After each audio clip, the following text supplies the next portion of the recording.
Hello there, this is Cookies. I've got turn 12 with M.A. Naba, and we're wrapping up expansion.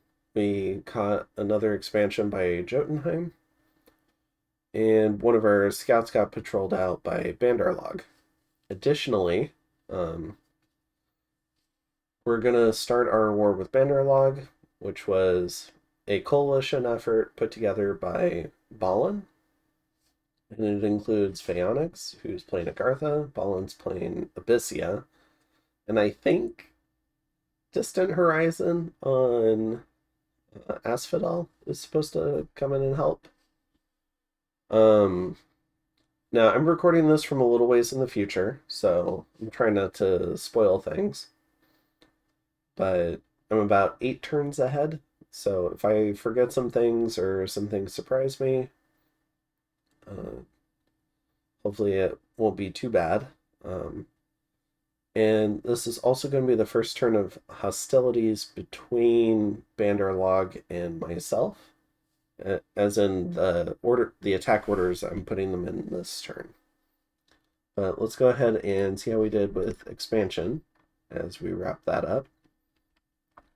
So we have two little groups of camel riders. We have some sacreds. Unfortunately, and there might be some replay bugs in this, but unfortunately these hawks go on the militia.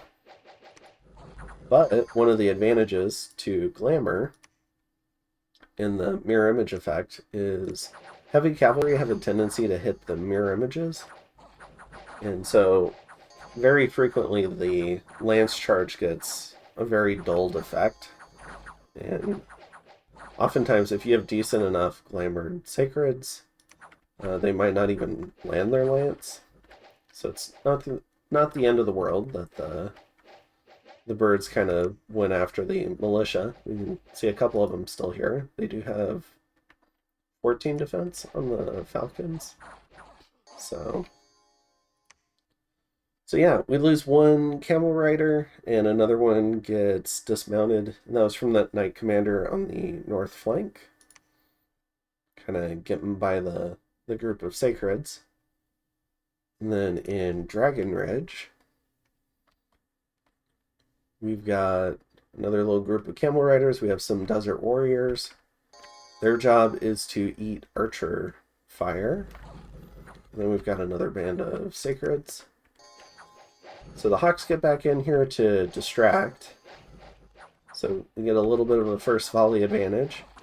The archers are indeed shooting our desert warriors, which is what we want. We want them to ignore the more expensive camel riders and our sacreds. So this one goes pretty well. Archers are out fairly quickly. And we end up losing 4 desert warriors, and that's fine. It's basically the same as losing 1 camel rider up here. 23 gold. And desert warriors are 7 gold, so that was 28 gold. In terms of the Jotunheim expansion, you can see his sacreds here. One of them's got a limp. Then we have a few of these Wolfheldens. So they're pretty cool. But the heavy infantry go up here to the more lightly armored Wolfhedens. Gosh, I'm sure I'm butchering that name. While the sacreds are taking on the light infantry. And one of them kind of gets a little bit of wraparound, so they do kill one. So Jotunheim takes a little bit of attrition there.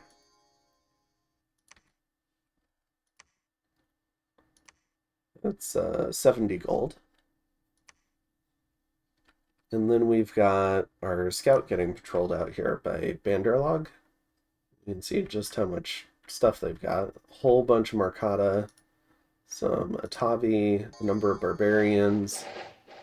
They're probably going to somewhat awkwardly filter through due to all the Mercata and Atavi in front of them if they end up in a real fight. And then we got one of our multi-heroes, which is Shahar, but it's the Banu Salat. I don't know. But this guy's pretty cool. He's Glamour too, and notably they're decent generals with stealth and glamour. Especially stealth 65 is pretty good. Compare that with these guys at stealth 65. I believe stealth 60 is when you no longer take the stealth penalties for leading lots of troops. So you may be able to elf someone pretty deep with maybe 60 or 70 sacreds. I made pretty heavy use of that in my previous experience in Dominions 5 using Van Heers and Van Herses on Vanheim. So I do like stealth 65 units, and also the Sahir are stealth 65, so I could even send mage support, which is pretty nice. In terms of what we're doing this turn, continuing to scout out the map, trying to fill in all the gray areas, sending the scout down to this throne, trying to figure out how wide Jotunheim is, because we saw this. He looks pretty skinny. And then we're trying to scout out Banderlog and just see how big he is, because he's looking fairly large too. And then we're going to go ahead and start off with our initial raid, sending, I think this is 2 turns of Sacreds, maybe a little bit more than that. We have 2 mages to help bless, and then we have some camel riders to help with support, and we're going to go ahead and try to take Panuonia. We're supposed to take like this from what I've been drawn on a map. Now, at this turn, I do remember having some misgivings because I don't see any Abyssian stuff. I heard Agartha was fighting, but I'm not actually seeing Agartha fight. And I've got some scouts moving around down here too. So we'll have to see. In terms of research, trying to get up to Evocation 5. Evocation 5 is important because in Evocation 5, not only do we get a lot of good air and fire magic along the way, and we could even sneak our way into Gifts from Heaven, but we get Earthquake on our god. And Earthquake on our god is really nice. This should allow us to do a cap defense then. I guess against units with a little bit less HP, so it probably wouldn't work well on Jotunheim. Might not even be that effective against Abyssia, but it would help, I think. So that's kind of the idea there. And then at some point we would run over to Thom 4 to get Teleport. So we could do Teleport, Earthquake, Earthquake, Earthquake, and then have Returning on the god. So, or some sort of script like that. So that's kind of the idea there.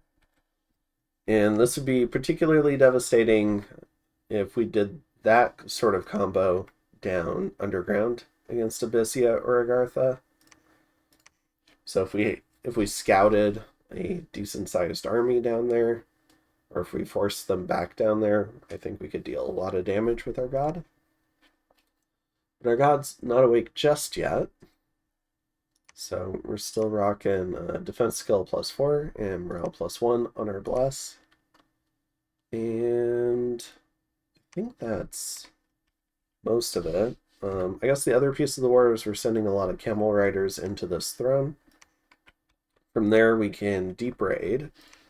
And Nabaa has some pretty cool deep raiding options. They have the Pillager. They have over map move 20 with Pillager, so they can do the new raid command.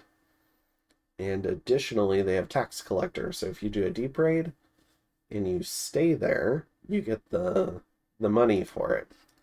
So you can kind of raid and then hide, and until they recapture it, you get the money from it, and then you can run off and raid somewhere else. Or you can bring extra commanders and have one stay behind and just keep raiding. So, pretty cool ability, allows you to deep raid. Now, it's not the best stealth in the world. The camel riders are only stealth 40. We can kind of see that with some of these guys. So, stealth 40. And the camels are also stealth 40.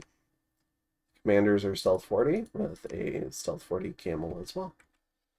So they're not quite as stealthy. They can get patrolled out, but when you have a safe way to deep raid, for instance via this throne, makes plenty of sense to go ahead and do so. And let's see. So we finished expansion, so we're heading back out. We're picking up camel riders. This is part of our logistics train. So we've done some hiring here. And here. And then, yeah, we're recruiting some sacreds and getting us to here. It's what we're doing money-wise.